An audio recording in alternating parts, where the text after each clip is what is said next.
السلام علیکم ورحمۃ اللہ تعالی وبرکاتہ۔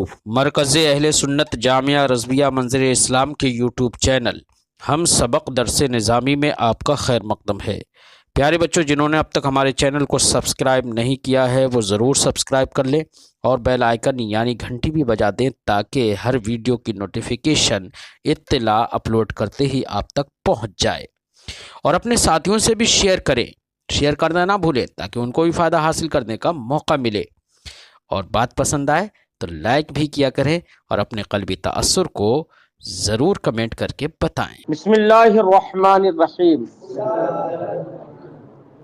باب ما جاء فی کراہیت الحجامۃ للصائم، یہ باب ہے ان روایتوں سے متعلق جو روزدار کے لیے حجامہ یعنی پچھنا لگوانے کی کراہیت کے سلسلے میں آئی ہے۔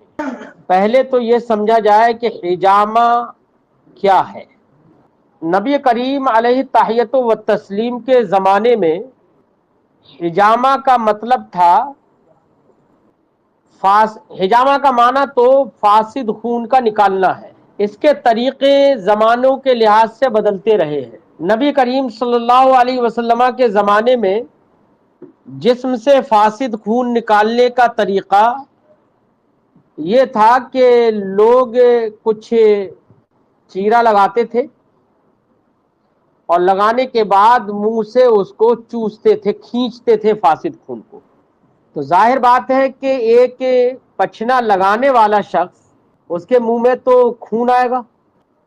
یہ بھی ممکن ہے کہ منہ میں خون آئے اور حلق تک پہنچ جائے، احتمال ہے نا۔ اور جس آدمی کا خون نکلے گا فوری طور پر کچھ دن کے لیے کمزوری اس کو بھی ہوگی۔ یہ اس دور میں طریقہ یہ تھا۔ اب آج کے دور میں ہر زمانے میں بدلتے رہے ہیں طریقے۔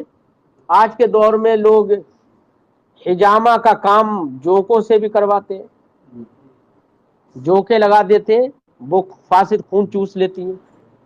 کپ بھی استعمال کیے جاتے ہیں، کپ کا استعمال کیا جاتا ہے، کپ لگا دیا، فاسد خون اس میں آ جاتا ہے، اس میں ایک طرح کی جاذبیت ہوتی ہے، کھینچنے کی ایک طرح کی قوت ہوتی ہے، وہ ہوتا ہے۔ لیکن حدیث جس دور میں سرکار نے یہ فرمایا، اس دور میں حجامہ منہ سے ہی خون کو کھینچنے کو کہا جاتا تھا، یا یہ کہو کہ حجامہ کا طریقہ منہ سے خون کھینچنے کا تھا۔ اب یہ حجامہ کا معنی سمجھ میں آیا آپ کے، اور طریقہ بھی اس کا ذہن میں آیا کہ سرکار کے زمانے میں یہی طریقہ تھا۔ حجامہ کروانا یعنی پچھنا لگوانا یا فاسد خون نکلوانا یہ جائز ہے۔ نبی کریم صلی اللہ علیہ وسلم سے متعدد روایات میں یہ بات واقع ہے کہ سرکار نے حجامہ کروایا۔ فاسد خون نکل جاتا ہے، بہت ساری بیماریاں پیدا نہیں ہوتی ہیں، تو حجامہ کروانا چاہیے، وقتاً فوقتاً کچھ سالوں کے بعد تو کروا ہی لینا چاہیے، لیکن ماہر ہونا چاہیے۔ حجامہ یعنی پچھنا لگانے والا شخص ماہر ہونا چاہیے، ایسا نہ ہو کہ فاسد اندر ہی رہ جائے، صحیح خون نکال دے،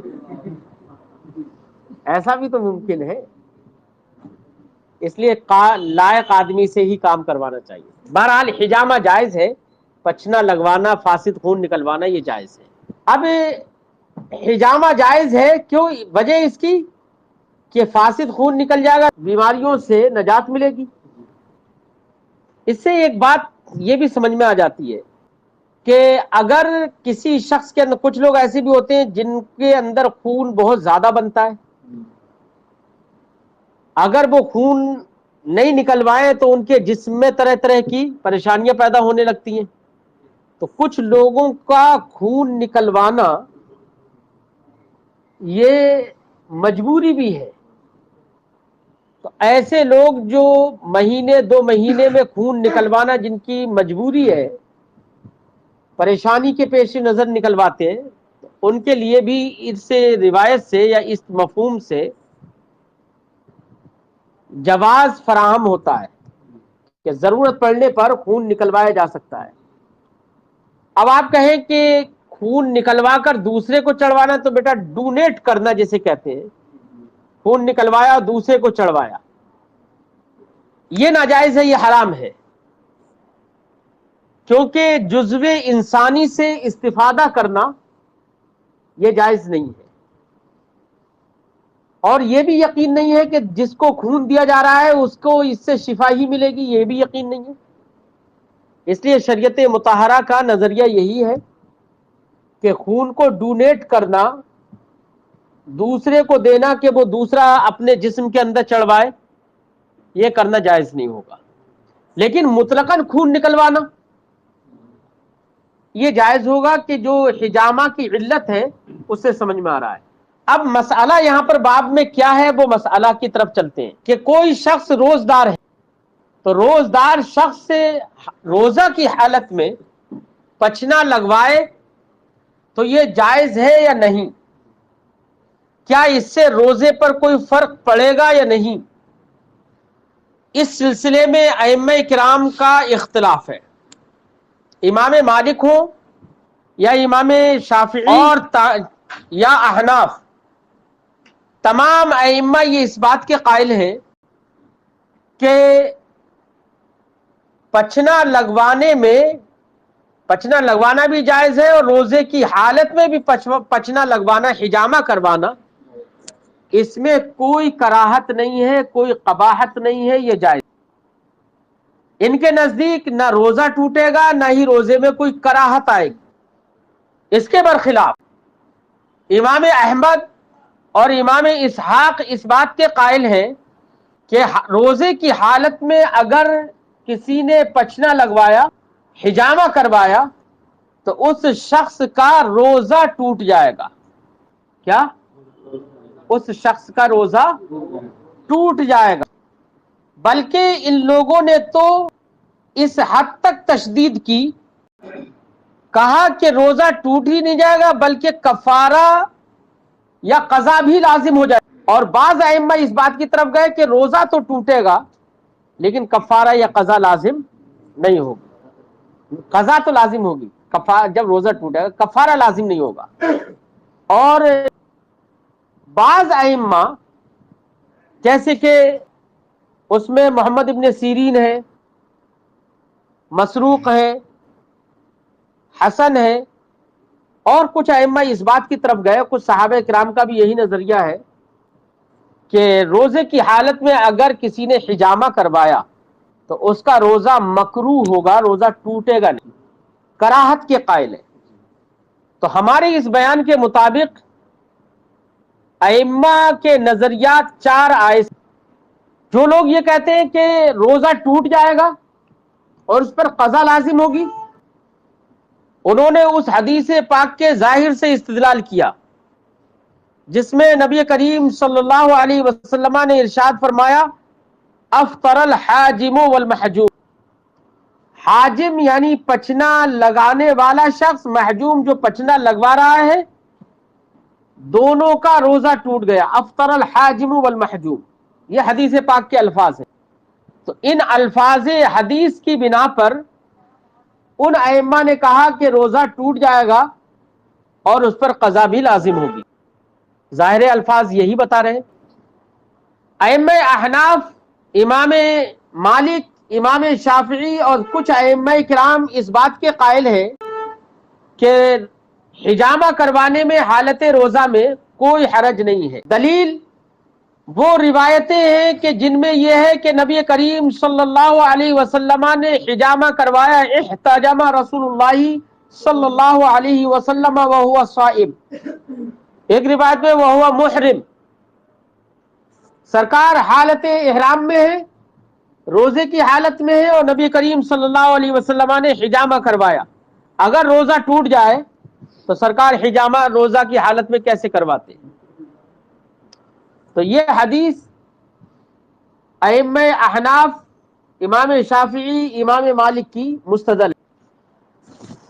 جن لوگوں نے یہ کہا کہ کراہت ہے، ان لوگوں نے یہ دیکھا دونوں طرح کی حدیثیں، ایک حدیث سے معلوم ہوتا ہے کہ روزہ نہیں ٹوٹے گا، ایک حدیث سے معلوم ہوتا ہے کہ روزہ ٹوٹ گیا، تو کم سے کم دونوں کا درمیانی راستہ اتنا تو ہوگا کہ روزہ مکروہ ہو، کیا ہو، روزہ۔ انہوں نے تو درمیانی راستہ نکال دیا۔ اب ہمیں ضرورت ہے اس بات کی کہ ہمارے نزدیک روزہ نہیں ٹوٹتا ہے حال احتجام میں یا حجامہ کروانے میں، تو وہ لوگ جو ائمہ اس حدیث سے استدلال کرتے ہیں افطر الحاجم والمحجوم، اس کا جواب کیا ہوگا؟ اس کا جواب ہماری شروعاتی تقریر سے ایک جواب ملتا ہے۔ ہم نے کہا تھا کہ سرکار کے زمانے میں حجامہ کا طریقہ یہ تھا کہ منہ سے خون کو چوسا جاتا تھا۔ اب جب خون چوسے گا تو یہ بھی احتمال ہے کہ منہ میں خون، حلق میں خون چلا جائے، تو حاجم کا تو روزہ ایسے ٹوٹ جائے گا، لیکن یہ یقینی نہیں ہے، یاد رکھیے، احتمال ہے ضرور لیکن یقینی نہیں۔ اس لیے ہمارے ائمہ نے فرمایا کہ نبی کریم صلی اللہ علیہ وسلم نے جو یہ فرمایا افطر الحاجم والمحجوم، یہاں پر تشدید پر یہ حدیث پاک محمول ہے، تشدید پر، یعنی تشدیداً سرکار نے فرمایا گویا کہ ان کا روزہ ٹوٹ گیا، روزہ ٹوٹا نہیں ہے۔ اس کی دلیل وہ تمام تر روایات اور وہ تمام تر واقعات ہیں جن میں بہت سارے صحابہ کرام نے اور بہت سارے لوگ، ہمارے عرف میں بھی ایسا ہوتا ہے، اگر آپ سے کوئی کام صحیح سے نہیں ہوا تو آپ نے کہا یار ہم تو برباد ہو گئے، برباد تو نہیں ہوئے، ہلاک تو نہیں ہوئے، لیکن کیا کہتے؟ ہلاک ہو گئے۔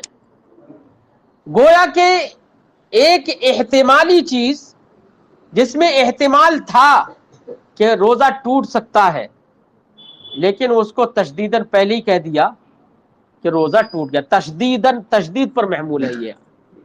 تو حاجم کی تشدید تو بالکل ظاہر ہے، کیونکہ قریب ہے کہ حلق میں اس کے خون پہنچ جائے اور اس کا روزہ ٹوٹ جائے، تو اس کی تشدید تو بالکل ظاہر ہے۔ لیکن محجوم جس کا خون نکالا جا رہا ہے، اس کا روزہ وہ روزے کے ٹوٹنے کے قریب کیسے ہو گیا؟ اس پر شدت کیسے؟ تو وہ اس طور سے کہ جب خون نکل جاتا ہے تو آدمی کے اندر کمزوری آتی ہے، اور جب کمزوری آئے گی تو روزہ نہ رکھنے کی حالت پیدا ہو سکتی ہے۔ تو حالت روزہ نہ رکھنے کی پیدا ہو سکتی ہے، اس کو کہا گیا ہے کہ وہ ہلاک ہو گیا، یعنی وہ روزہ توڑنے کے قریب ہو گیا، روزہ نہ رکھنے کے قریب ہو گیا۔ تو یہ حدیث پاک تشدید پر محمول ہے ائمہ احناف اور شوافع اور مالکیہ کے نزدیک۔ اس کا حقیقی معنی یہ نہیں ہے کہ واقعی ان کا روزہ ٹوٹ گیا، ایسا بھی ممکن ہے کہ روزہ نہ ٹوٹے، تو تشدید پر محمول ہے یہ، ٹھیک ہے۔ اور یہ تشدید پر محمول کرنا عرف بھی بتا رہا ہے کہ عرف میں بھی ایسا بولا جاتا ہے، اور بہت ساری روایتوں میں کہ سرکار دو عالم صلی اللہ علیہ وسلم کے پاس صحابی رسول آئے، ان سے کوئی گناہ سرزد ہو گیا اور کہا کہ یا رسول اللہ میں تو ہلاک ہو گیا، حالانکہ ہلاک تھوڑی ہو گئے۔ تو عرف سے بھی دلیل ملتی ہے کہ یہ حدیث اس سے سب سے معلوم ہوتا ہے کہ یہ حدیث پاک تشدید پر محمول ہے۔ تشدید پر محمول کرنے کی وجہ یہ ہے کہ اس کے مقابلے میں ایک دوسری حدیث صحیح بھی اس کے معارض ہے۔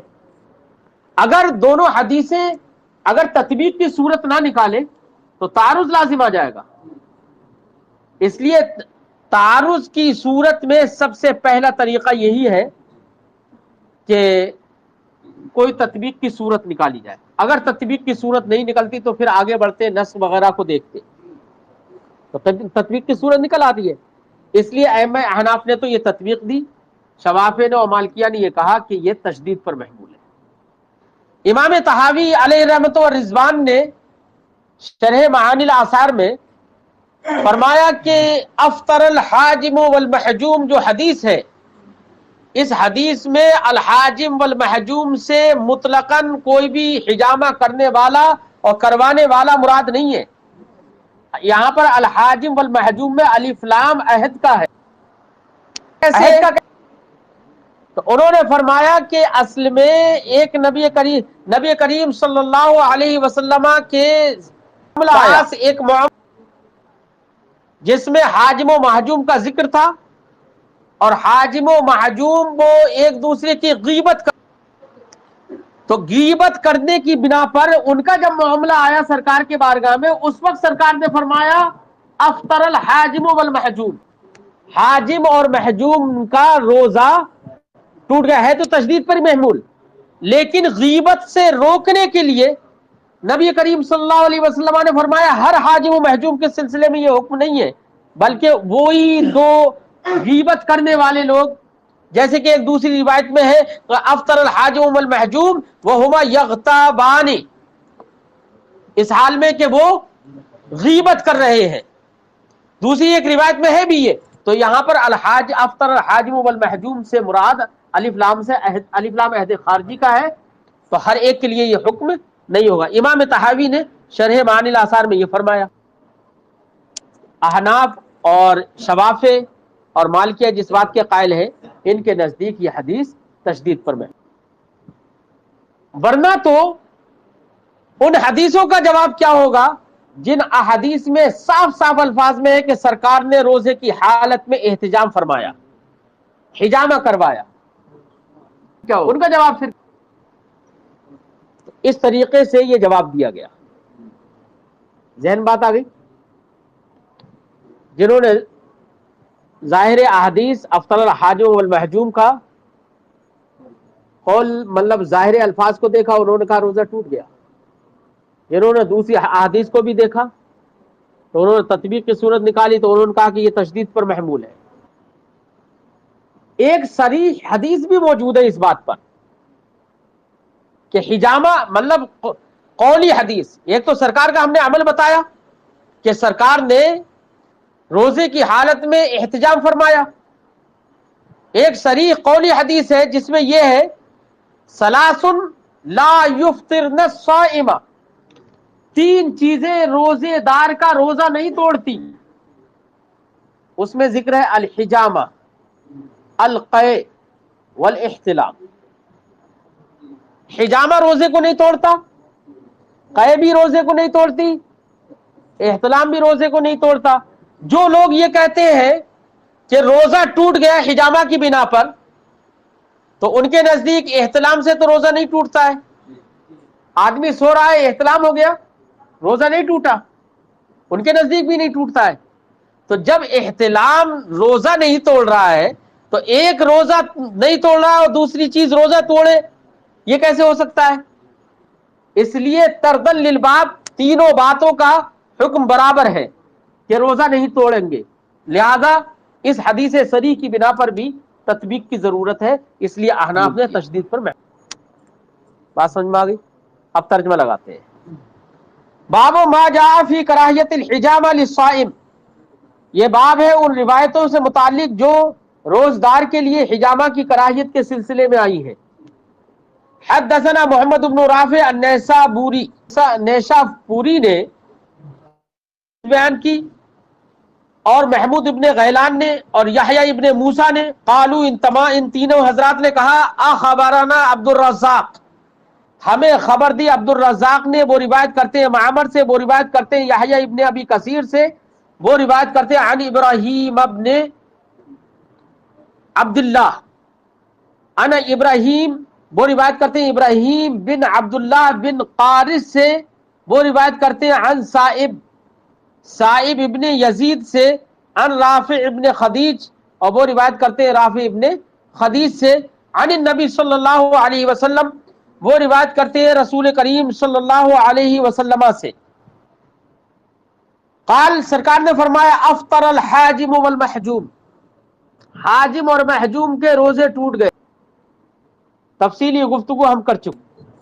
وفی الباب عن سعد وعلی وشداد ابن اوس وصوبان وحسامہ بن زید، اس باب کے اندر سعد سے، علی سے، شداد ابن اوس سے، صوبان سے، اسامہ بن زید سے، عائشہ سے، اور معقل ابن یسار سے، جن کو معقل ابن سنان بھی کہا جاتا ہے، اور وہ ابی ہریرہ اور حضرت ابو ہریرہ سے، عبداللہ ابن عباس سے، وہ ابی موسیٰ و بلال، اور حضرت ابو موسیٰ اشعری اور حضرت بلال سے روایتیں موجود ہیں اس بات.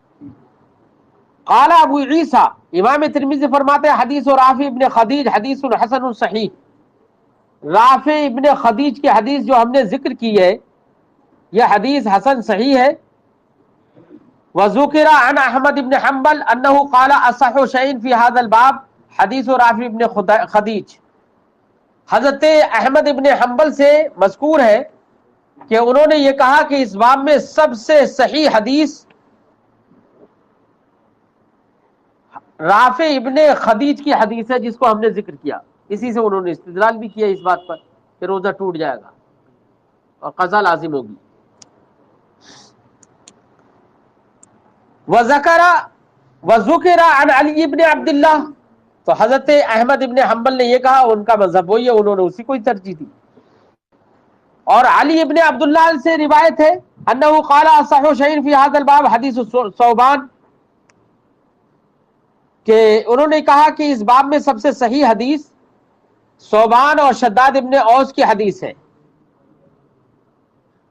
تو جنہوں نے ان احادیث کو، دیکھیں حدیث کے صحیح ہونے میں کوئی اعتراض نہیں ہے، جنہوں نے جس کو صحیح مانا انہوں نے اسی کو ترجیح دی۔ صحیح ہمارے نزدیک بھی ہے حدیث، لیکن تعارض کی بنا پر ہمارے یہاں پر ضرورت ہے اس بات کی کہ تطبیق دی جائے، ورنہ تو ان احادیث کا جواب کیا دیں گے؟ لأن یحیی بن ابی کثیر روى عن ابی قلابہ الحدیثین جمیعا، کیونکہ یحییٰ ابن کثیر نے دونوں حدیثوں کو عن ابی قلابہ روایت کیا ہے،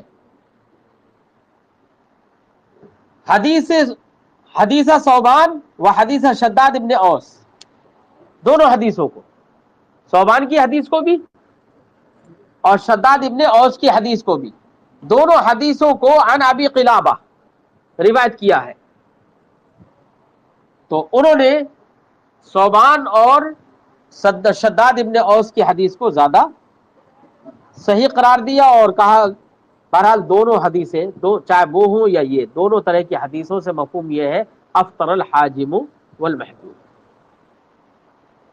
تو یہ لوگ اس بات کے قائل ہوئے۔ وقد کرہ قوم من اہل العلم من اصحاب النبی صلی اللہ علیہ وسلم، اصحاب نبی صلی اللہ علیہ وسلم میں سے کچھ اہل علم نے، اہل علم بول کر مجتہدین مراد ہیں،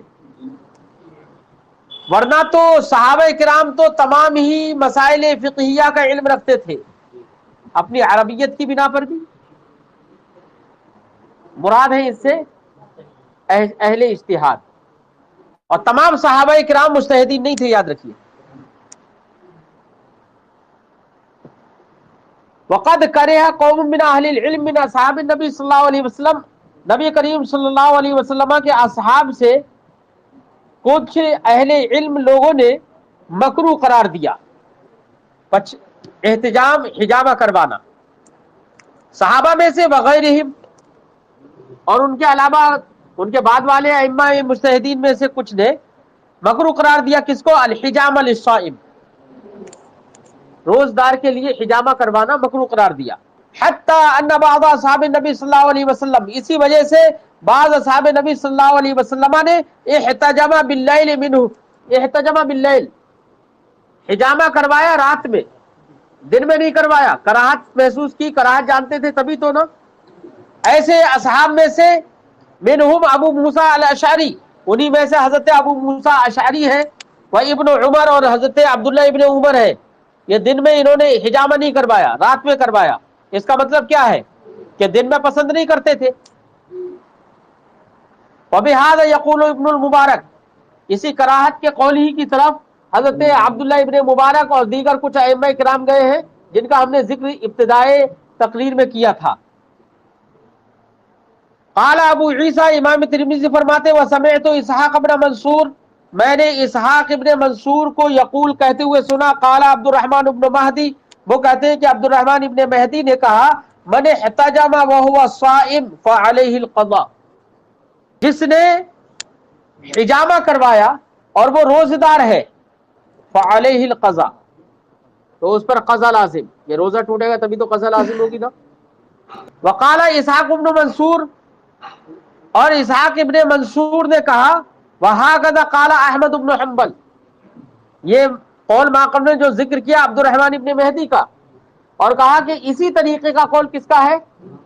امام احمد ابن حنبل کا ہے، اسحاق ابن ابراہیم کا بھی یہی قول ہے۔ تو یہ حضرات اس بات کی طرف گئے کہ قضا لازم ہوگی، یعنی روزہ ٹوٹ جائے گا، انہوں نے ظاہر حدیث سے استدلال کیا۔ قال ابو عیسیٰ، امام ترمذی فرماتے واخبرنی الحسن ابن محمد الزعفرانی، مجھے خبر دی حسن ابن محمد زعفرانی نے، قال انہوں نے کہا قال الشافعی، امام شافعی نے کہا قد روی عن النبی صلی اللہ علیہ وسلم انہ احتجم وہو صائم، کہ نبی کریم صلی اللہ علیہ وسلم سے یہ بھی مروی ہے کہ رسول کریم نے حجامہ فرمایا وہو صائم، اور آپ روزے کی حالت میں تھے۔ تو اس سے حضرت امام شافعی نے اس بات کی طرف اشارہ کر دیا کہ دونوں طرح کی روایتیں موجود ہیں، اس لیے روزہ توڑنے کا تو حکم نہیں دیا جا سکتا کہ روزہ ٹوٹ جائے گا۔ وروی عن نبی صلی اللہ علیہ وسلم، اور حضرت نبی کریم صلی اللہ علیہ وسلم سے یہ بات بھی مروی ہے انہو قال، کہ سرکار نے فرمایا افطر الحاجم والمحجوب، یہ بھی مروی ہے، اور وہ بھی مروی ہے کیا کہ سرکار نے حجامہ فرمایا۔ تو دونوں طرح کی روایتیں دکھا دی امام شافعی نے۔ ولا عالم، اور امام شافعی کہتے ہیں میں نہیں جانتا احدن من ہذین الحدیثین ثابتہ، کہ عمل کے سلسلے میں ان دونوں حدیثوں میں سے کون سی حدیث ثابت ہے، مجھے یہ پتہ نہیں۔ ترجیح کس کو دی جائے؟ ترجیح تو کسی نہ کسی وجہ سے دی جائے گی۔ اس کا مطلب یہ کہ اسباب ترجیح ہمیں معلوم نہیں ہے کہ کس کو ترجیح دی جائے۔ اس کا مطلب یہ کہ دونوں برابر ہیں پہلو میں، جب دونوں برابر ہیں تو تطبیق ہی کی صورت نکلے گی، تو تطبیق دیں گے، اسی لیے تطبیق کی طرف گئے۔ ولو توقع، حضرت امام شافعی کہتے ہیں کہ اگر ولو توقع رجل الحجامہ وہو صائم، اگر کوئی شخص حجامہ سے بچے اور وہ روزے سے ہو، کان احب الیہ، تو یہ بچنا میرے نزدیک زیادہ بہتر ہوگا، یعنی پسندیدگی پر محمول کیا۔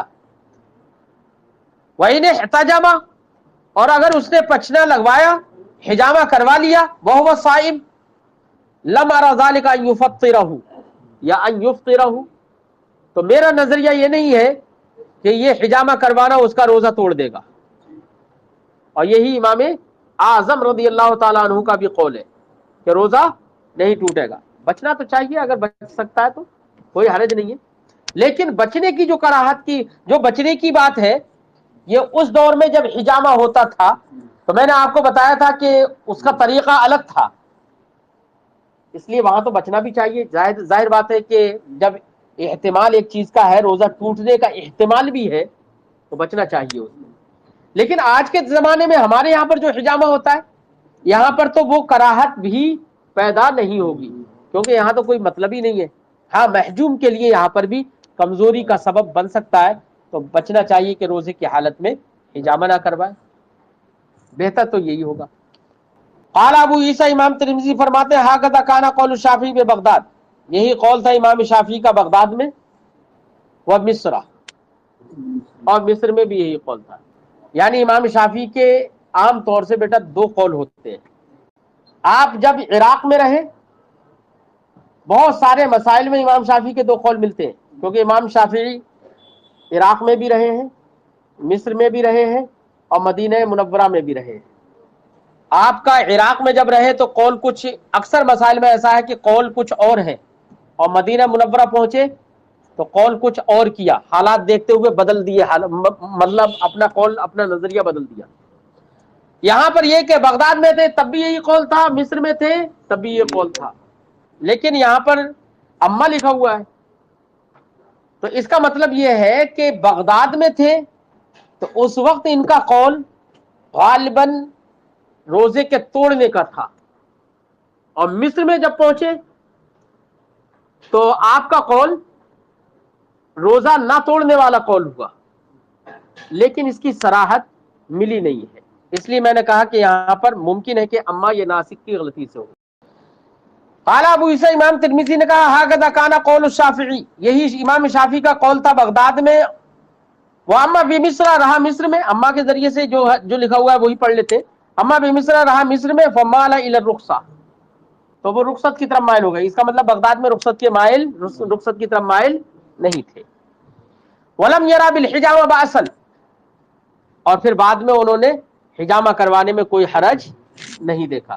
تو گویا کہ یہ کہو کہ امام شافعی کے دو قول ہو گئے، ایک پہلا قول وہ اور بعد کا قول یہ۔ واحتج، اور انہوں نے استدلال کیا رخصت پر اس بات سے ان نبی صلی اللہ علیہ وسلم احتجم فی حجۃ الوداع وهو محرم صائم، کہ رسول کریم صلی اللہ علیہ وسلم نے حجامہ فرمایا حجۃ الوداع میں، اس حال میں کہ آپ محرم بھی تھے اور آپ صائم بھی تھے، تب بھی حجامہ فرمایا۔